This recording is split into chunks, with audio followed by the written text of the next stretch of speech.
ఇట్లాంటి భోజనాన్ని గురించి ప్రభువే చెప్పాడు స్వయంగా. ఏమని? ఏమని చెప్పాడు? నేను వచ్చే వరకు మీరిది చేయండి. ఇది ఆజ్ఞ. ఇది నేనొచ్చే వరకు చేయండి అన్నాడు. మనం పోయే వరకు చేయాలి, ఇందులో పాలుపొందాలి. ఆయన వచ్చే వరకు ఇది చెయ్యాలి. చేసేటప్పుడు భోజనం చేసేటప్పుడు చూడండి, మనం అందరం భోజనం చేస్తాం గదండీ ఇంట్లో. కాళ్ళు, చేతులు కడుక్కుంటాం. లేదా కొంతమంది స్నానం చేస్తారు. చేతులు కడుక్కోకుండా ఎవరైనా భోజనం చేస్తారా? అంటే శుభ్రమైన చేతులతో. మట్టి చేతులతో ఎవరు ముట్టుకోరు గదా! పిల్లోళ్ళొచ్చి ఒకవేళ మట్టి చేతులతో ముట్టుకుంటే, "అరేయ్! చేతులు కడుక్కో" అని కడిగి మరి పెడతాం మనం. మరి అలాంటప్పుడు ప్రభు సన్నిధిలోనికొచ్చి ఈ బల్లలో చేయి వేస్తున్నప్పుడు, ఈ బల్లను సమీపించినప్పుడు, ఈ బల్లను ఇది చేస్తున్నప్పుడు స్వపరీక్ష జేసుకోవాలి గదా! ఇంత బ్లెస్సడ్ టేబుల్‌ని నువ్వు అశుభ్రం ఎట్లా జేస్తావు? ఇది ఆశీర్వచనకరమైన బల్ల గదా! ఇది దీవెనకరమైన బల్ల గదా! ఈ బల్లని నువ్వు సిద్ధపాటుతో స్వపరీక్ష చేసుకొని తీసుకోవాలి. కొన్నిసార్లు స్వపరీక్ష అనగానే మనోళ్ళేం జేస్తారో తెలుసా? ఈరోజు ఇందాకలేనండి వచ్చేటప్పుడు మేమిద్దరం భార్యాభర్తలు అరుసుకుని అందుకే తీసుకోలేదు. నిన్ననేనండి మా ఇద్దరి మధ్య గొడవొచ్చింది. ఇంతకి పెద్ద తప్పులా ఇవి? పెద్ద నేరాలా? వ్యభిచారమా? వ్యభిచారం చేస్తే నువ్వు తీసుకో బాబు.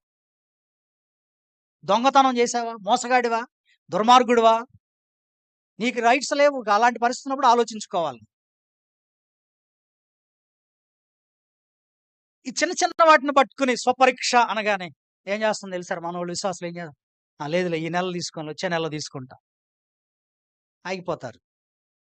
కానీ అది ఏంటి చెప్పండి? ప్రభువు ఆజ్ఞ. నేను చెప్తాను, ఇంట్లో మీ ఇద్దరు భార్యాభర్తలు అరుసుకొని తిట్టుకున్నారనుకోండి. ఎన్ని రోజులు భోజనం చేయకుండా ఉంటావు? నెల రోజులు చేయకుండా ఉంటావా?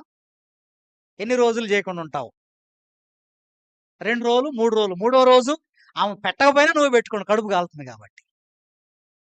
Yes or no? అంతే కదా! ఆమె పెట్టకపోయినా నువ్వే కడుపు కాలుతుంది కదా అని తింటావు. మరి దీన్ని సేమ్ అలా చేయగలుగుతావా నువ్వు? నీకై నువ్వు చేసుకునేది గాదిది. నీ ఇంట్లో నువ్వు చేసుకొని ఒక రొట్టె తయారు చేసుకొని, ఒక ద్రాక్షారసంది బాటిల్ తెచ్చుకొని, హమ్మయ్య! నేనే తింటా అంటే అది అది చెల్లదది. సంఘములో హోలీ కమ్యూనియన్ అన్నారు అందుకే దీన్ని. అందరం కలిసి సంఘ కాపరి ఆధ్వర్యంలో సంఘముతో కలిసి చేసేది. నీకు ఆకలైంది కదా!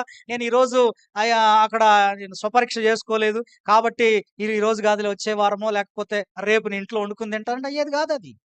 అది బ్లెస్సడ్ కాదు. బ్లెస్సడ్ టేబుల్ కాదది. అది నువ్వు ఆశీర్వచనం బల్లలోకెళ్ళట్ల అది నువ్వు. సంఘములో మాత్రమే. అంటే నువ్వు నిర్లక్ష్యం చేస్తే గనక నిన్ను బలపరిచే దేవుడు, ఆశీర్వదించే మేలుకరమైన, దీవెనకరమైన బల్లని నువ్వు నిర్లక్ష్యం చేస్తున్నావు.